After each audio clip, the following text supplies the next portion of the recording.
জয়গুরু যোগীরাজ। ঈশ্বর সাধন ভজনের উদ্দেশ্য একটাই। যদি আমরা যুক্তি সহকারে বিচার করি তবে দেখতে পাই ঈশ্বর সাধন ভজনের উদ্দেশ্য একটাই, সেটা হলো আমাদের এই চঞ্চল মনকে স্থির করে নিজের হৃদয়ের দিকে গতি করা।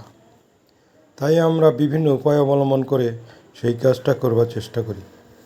কেউ মাইক বাজিয়ে নাম ধরে ডাকি, কেউ মালা তিলক তীর্থ ভ্রমণ কীর্তন ইত্যাদি করে সেই স্থির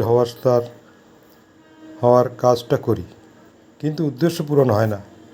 যেমন আমার নাতিকে একটা বিয়োগ অঙ্ক করতে দিলাম, সে যদি ওই অঙ্কের ঠিক নিয়মটা জানে তবে ঠিক কষে দেবে, কিন্তু সে ঠিক নিয়ম না জানার জন্য বারে বারে অনেকগুলো ভুল উত্তর বের করে দেখালো।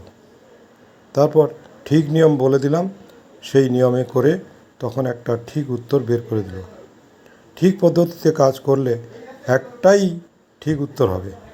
তেমনি পুরাকালে মুনি ঋষি বা তপস্বীরা যে নিয়ম আবিষ্কার করে বললেন, স্থিরং ব্রহ্ম উচ্চতে, মানে স্থির অবস্থাই হলো ব্রহ্ম বা ভগবান। আর প্রাণের স্থির অবস্থা পেতে হলে একটাই নির্ভুল নিয়ম বা পথ, যোগ ও কর্ম। তাই শাস্ত্র গ্রন্থ বা গীতাতে ভগবান শ্রীকৃষ্ণ অর্জুন তথা সমগ্র মানব জাতিকে অন্য পথ বা পদ্ধতিতে ঈশ্বরকে না খুঁজে যোগ কর্ম করে যোগী হতে উপদেশ দিয়েছেন। যোগীরাজও সেই কর্মযোগ করবার উপদেশ দিয়েছেন। তাই পাগল চারণ কবি গেয়ে উঠলেন, স্থির হয়ে